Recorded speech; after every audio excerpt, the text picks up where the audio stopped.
Beth Lay gives me a call, and she wants to talk about after-action reviews. And I thought this was an interesting topic, and I kind of struggled with it to begin with because we were not really successful in the Forest Service with after-action reviews.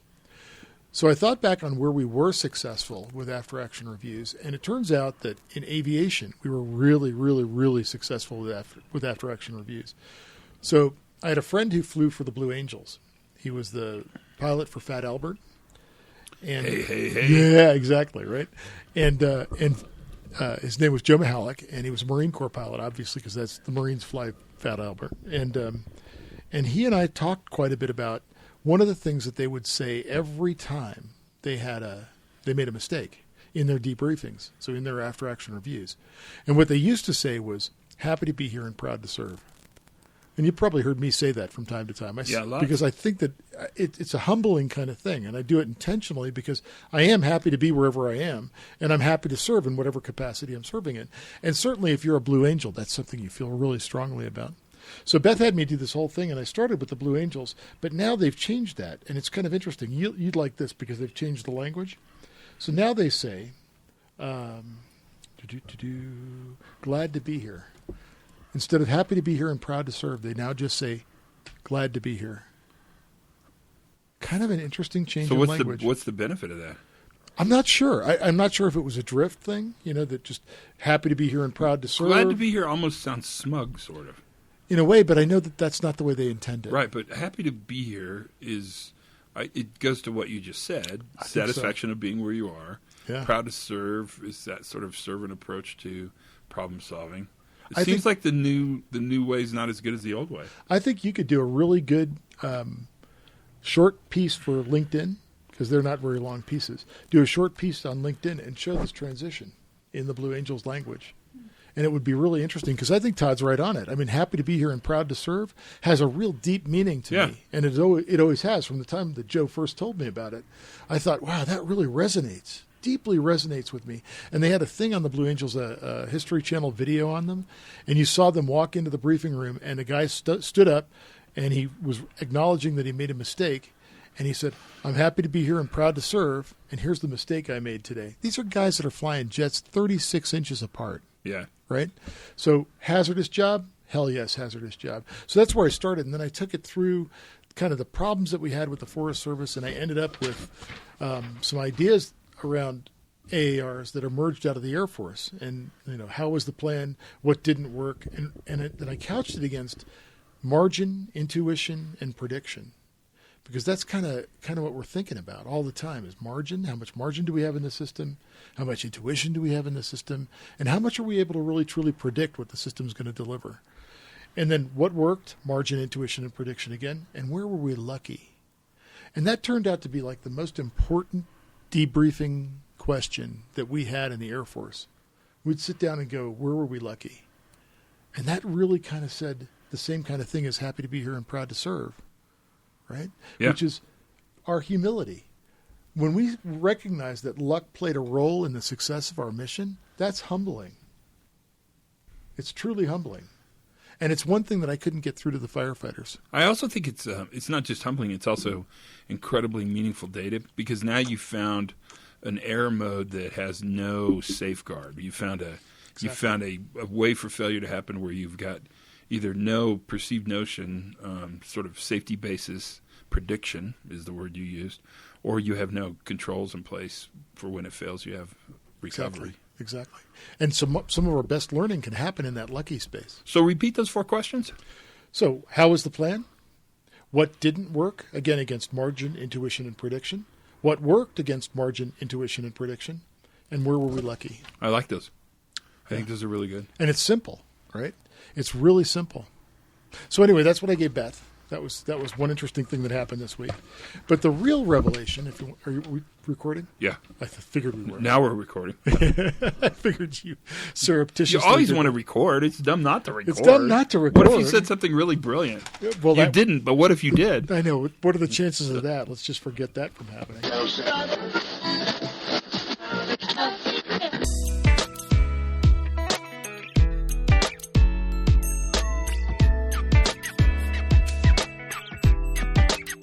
Hey everybody, and welcome to the Pre-Accident Podcast. I'm your host, Todd Conklin. Hello. Greetings to you.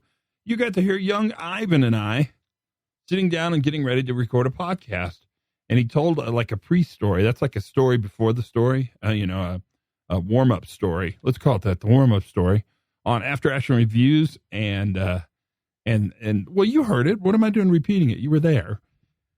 And I thought, let's keep that on as the introduction as we roll into today's podcast, which is what's happening right now. I'm so glad you're here. What a treat to have you on board. So there's so much stuff to talk about. But since this podcast is kind of chatty, is that a good way to say it? Yeah, chat. I think chatty is probably a good way to say that. I'm going to skip ahead throughout all the niceties. Just tell you, it's it's super good you're here, and I'm glad you're here, and that's fun. But I want to break into the podcast because today's podcast is really interesting. It involves really looking at and understanding the interfaces around highly reliable sort of new view safety organizations, stability and reliability. Those the big kahunas, the ones we look for and try to manage all the time. So let's listen as Ivan and I sat down on one fabulous Saturday. Was it afternoon? Yeah, Saturday afternoon, and had this conversation. You get to listen. So here it is. Without any further ado, Ivan Pupilidy and Todd Conklin on the Pre-Accident Podcast. Glad you're on board. Enjoy. Listen carefully. Here it comes. Ready? I think it's going to start now. Yeah, now. One of the greatest things that happened, though, over the last period of 2 years since my retirement was a great opportunity to reflect. And I didn't realize how great the opportunity was until I was asked to do an article on really what was our transformation, what was our cultural transformation. Literally got asked, how did the Forest Service try to create a safety culture? And I struggled with this for quite a while, right? Because I looked at it and I said, well, did we ever really create a safety culture? Do we have a safety culture? And the answer to that question was, yeah, we tried to create one, and in certain places we have one. Whether it's recognized by the different subcultures within the organization is a different story altogether. So I really struggled with this, and I struggled with the construct of it. I struggled with how I was assigned the job of creating a safety culture, because I literally was. I mean, my boss came up to me and said, I want you to create a safety culture. And I thought, okay. So I started looking at it, and what I found was I couldn't find a unilateral definition for safety in the organization, much less safety culture. So since I couldn't find a unilateral definition for it, it was a really hard target to hit. So I started backing off, and where I went to first was aviation, the aviation community, which I'm from. And I went to the aviation community and I took a look at what they did with regard to reasons for 5 subcultures that create a safety culture. And so that was a good starting point. I mean, it really wasn't a bad starting point. I mean, Reason gives us a half-decent framework to begin with. He says there are 4 subcultures: informed culture, reporting culture, just culture, learning culture, and flexible culture.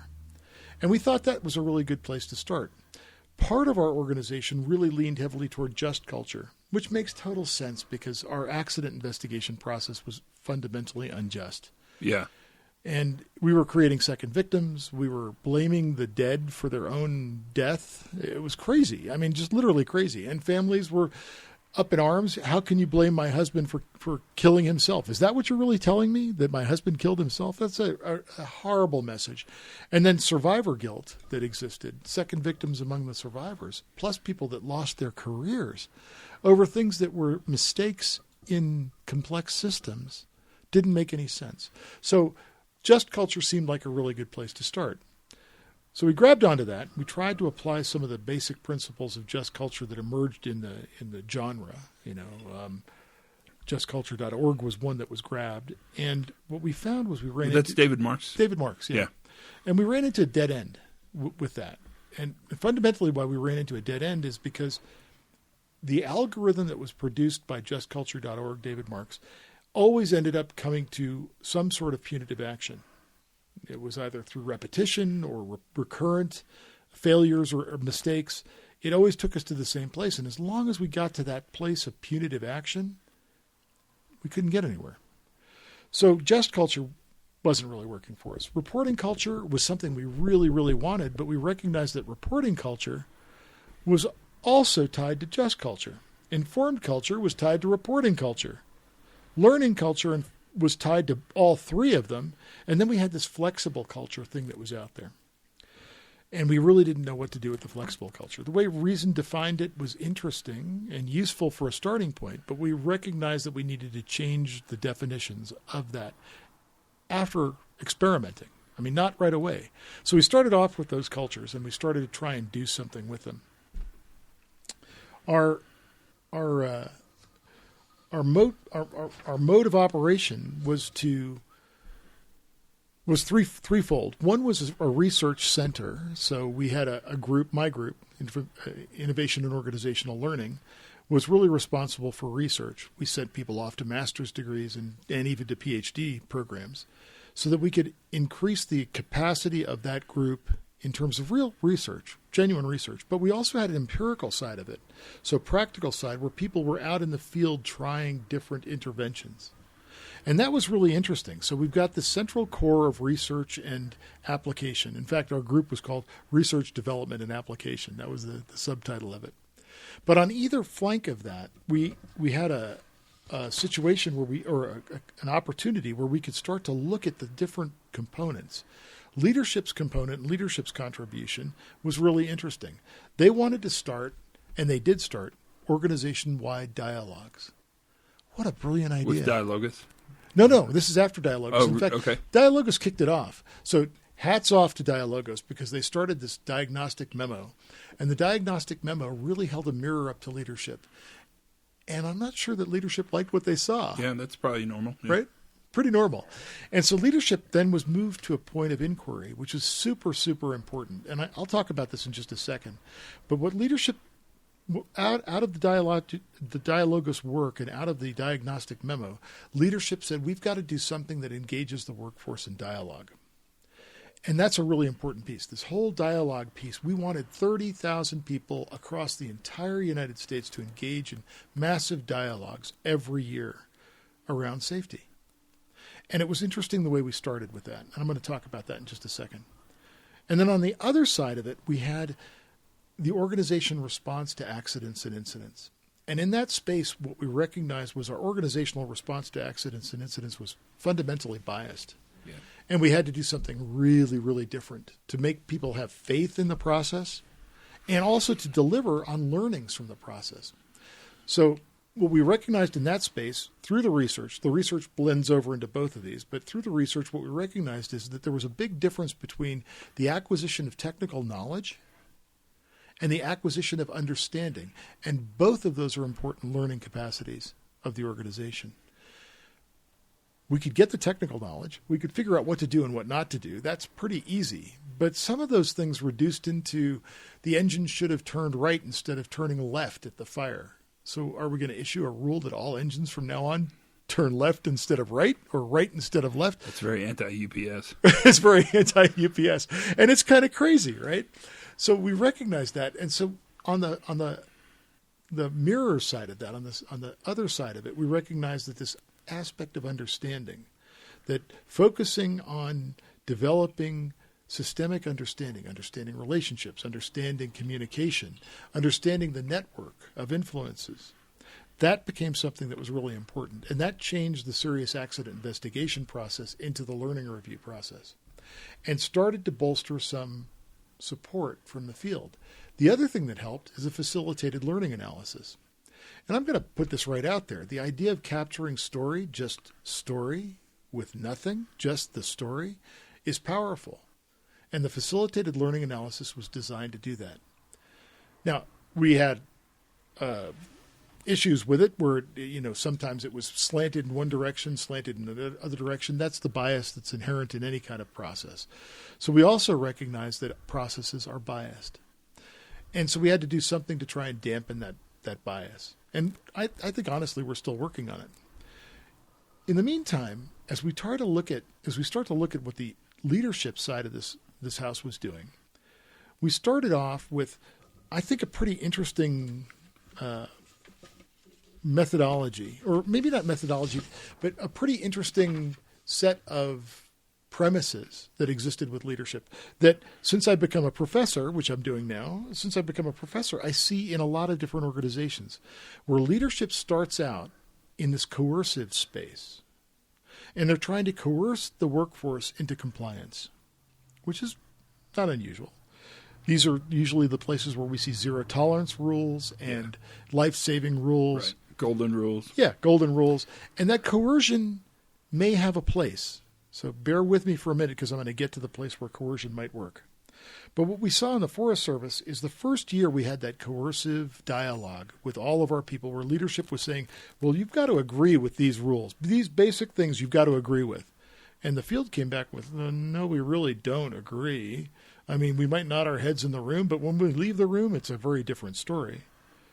But the next year's dialogue became constructive because instead of telling, leadership moved to this place where they were actually asking, and they started to ask for feedback. I don't know if they were totally happy with the feedback they got, but they got feedback. The third year was the big turning point because in the third year we went to this communicative space. And in the communicative space, leadership started to really listen. And in that listening, they started to build a shared understanding with what the field was doing. And the dialogues changed, the language changed, even our language around risk changed. Fundamentally, it was brilliant. It strikes me that what you're describing is the journey leadership takes in how they see workers. Yes. In the coercive space, the worker's the problem to be fixed. In the listening space, the worker's the expert to be harnessed, or harnessed always kind of has a weird BDSM angle to it a little bit. But yeah, it's that change in the way they see workers that seems really important. Yeah. And so in this 2-year period of time where I left the Forest Service as a retired person and now look back and I watch the Forest Service from the outside, what I see is yet another phase of leadership. And this phase of leadership, I think I'm most proud of. We tried to say this when we were internal, but you and I talked about this, Todd. You can't be a prophet in your own hometown, right? Yeah. And what I see in this space after I've left is leadership moving to a cooperative place. And in this cooperative place, they're looking for cognitive diversity. They want to bring in not just diversity from an EEO perspective, but cognitive diversity. Bring in different mindset, different opinions, different perspectives. They're thinking about teaming. And most importantly, they're thinking about psychological safety. In a recent thing released from the chief's office, she actually says that the leadership team focused on psychological safety on their call. That's huge. That's a big change. Right? So really quite proud of that piece. I think that's a big turning point in the organization. Repeat those 4 phases. I think those 4 phases are pretty meaningful. Coercive, constructive, communicative, and cooperative. Don't you think that's about 1 million times better than reason stuff? I don't mean that. Well, maybe I do mean it that way, kind of a little bit. I mean, what does a flexible culture mean? Well, that's where we finally started to wrestle with that. But what does that mean? Both terms are kind of beyond description. I want to kind of recognize what reason did for us. Yeah, fair enough. Right. So what reason did was he set the stage for a discussion, for a future dialogue. And I think the Forest Service did a really good job with this because what we did was we saw the reason piece, which was from his perspective and not wholly inaccurate, right? Not wholly inaccurate, I should say. What reason did was he set the stage for a deeper dialogue around those things. The deeper dialogue involves interdisciplinary research. We now have to bring people in like Edgar Schein. We have to bring people in like Edgar Morin. We have to bring people in like Kenneth Gergen. I was hoping you'd say Edgar Meyer. He's Edgar a really Meyer? famous bass player. I thought it fit perfectly. We should bring him in too. We had to bring folks in like this, Amy Edmondson's work. And this interdisciplinary approach set the stage for us to begin to reflect, not necessarily challenge, but reflect on what reason said to begin with. What we ended up with after really looking back at this was a redefinition of reason's constructs. So reason didn't have terrible constructs, but where he started was an informed culture, a reporting culture, a just culture, a learning culture, and a flexible culture. What we recognized was his definitions were okay, but they weren't enough, and they didn't embrace that interdisciplinary approach. So we looked at flexible culture. And this is what emerged out of really really just doing it, right? What emerged was a flexible culture is a culture in which an organization shifts cultural interventions based on the work environment and or the predictability and uncertainty inherent in the system. So flexibility isn't about something that we think about esoterically, as you mentioned. Instead, it's really looking at how the system is delivering and how we react to the system delivery. If the system is predictable, that's important to recognize. And we should intervene with things that fit that. But if the system is uncertain, if there's uncertainty built into it, it requires a different set of interventions. And I'm going to end with that. But I think you're smart. So I will tell you that my bias is, and it's I come by it pretty honestly, if you look at sort of the academic work around culture, the culture is really not something you create. Culture is a result. It's an outcome. And so you think about the journey the Forest Service leadership took. Mm-hmm. So as they went from coercive to listening, right, or coercive to safe, if we sort of went through all four, my guess is as the leadership changed, the culture changed. Now here's the question. It's a little chicken and eggy, so be ready. Did the leadership's behavior change the culture, or did the culture change the leadership's behavior? And this is a question I get asked a lot. I don't think this can happen without leadership support, but I don't think it can happen without both of those things happening simultaneously.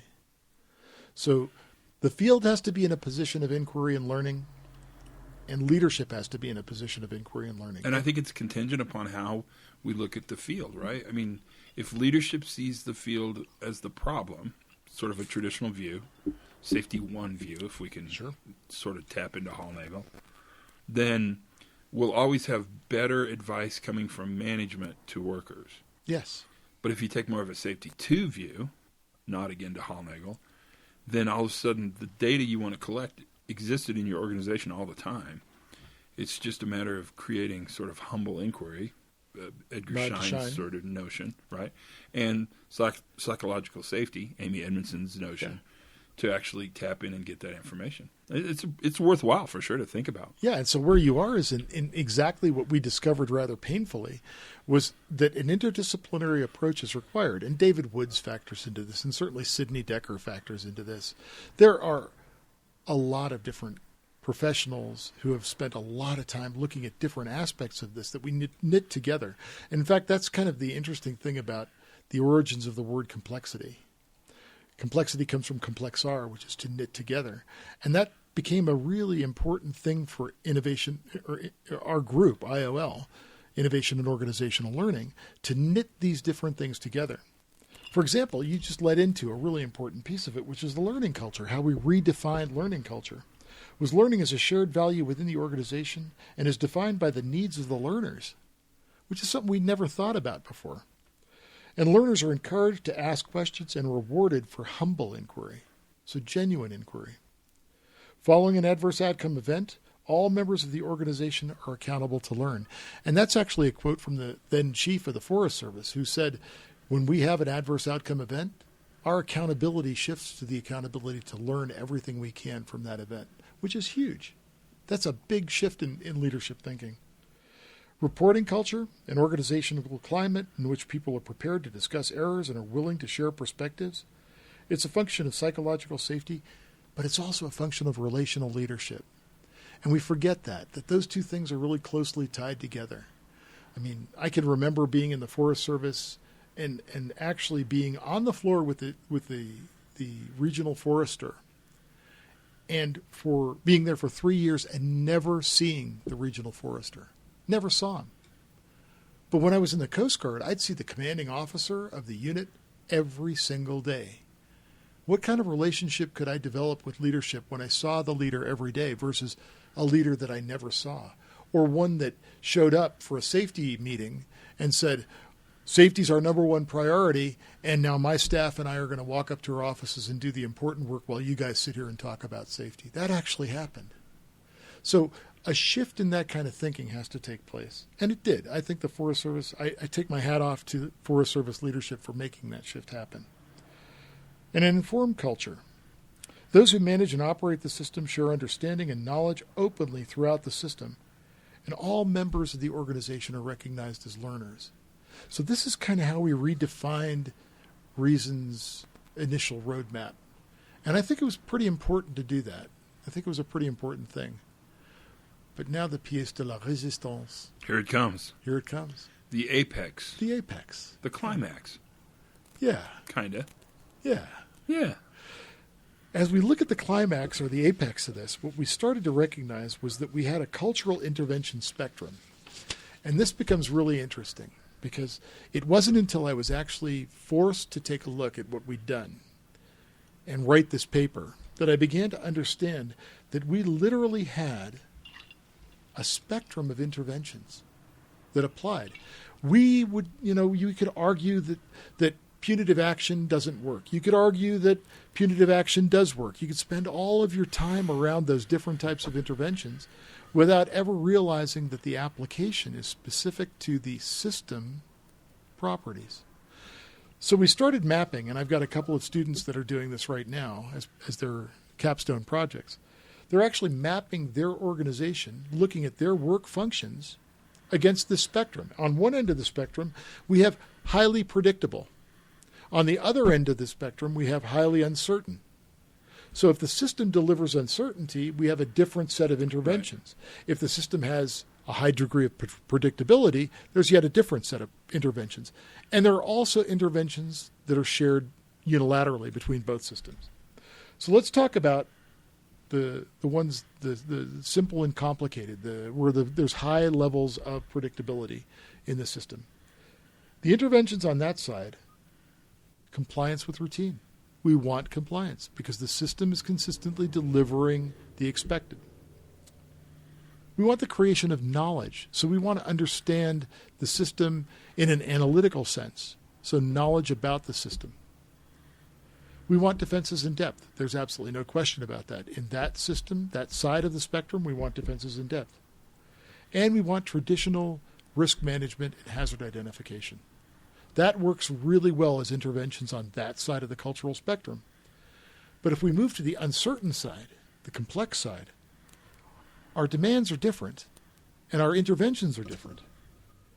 The interventions on the complex side, on the highly uncertain side, are sense-making and innovation. We want to build the capacity of the field personnel to make sense of conflicting information and develop information or innovations. We want the creation of understanding. So we want to understand how the system is functioning. It's different than knowledge, which is more technical. This is an understanding of system complexity and system interaction.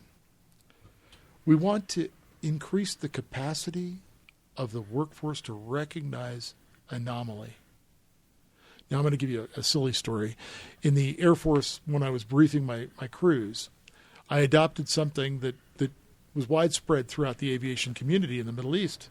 And that was, anytime you see something that's dumb, dangerous, or different, let us know. I don't care what's happening on the flight deck. Interrupt us and let us know if it's dumb, dangerous, or different. Now, I didn't understand how deep the capacity of that little saying was. It's great, though, right?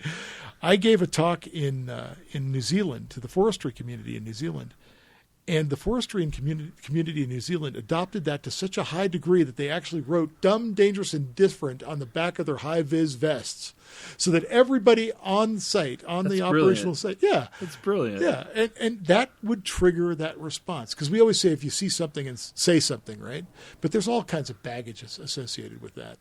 In this case, they had dumb, dangerous, and different, speak up. And it worked. And it's working for them right now. And the last thing about that complex side is we have to recognize that we're in a realm of experimentation. We're not in a realm of problem solving. We're literally experimenting with the system to see what works. So failure is important. We learn as much from failure as we do from success in that experimental mode. And if we can recognize that and embrace that, all of a sudden that whole idea and concept of error kind of fades off into the distance because error is part of learning. Yeah, rather unimportant. Yeah, I agree with you. Nice. And then the last piece is the universal interventions. So if you look at the entire system, regardless of where you are on the spectrum, there are still some universal things like relational leadership. That's hugely important. The sense of vulnerability, bringing that sense of vulnerability or humility to the workplace. Cognitive diversity, hugely important. And the importance of learning. So the unifying thing that IOL brought to the Forest Service was not safety culture, but learning culture. It was something that we could unilaterally define, that we could unilaterally see value in. Everybody sees value in learning. So the learning culture piece was a central unifying force. And finally, psychological safety and building in that time to reflect, allowing us to reflect. That's what I've got.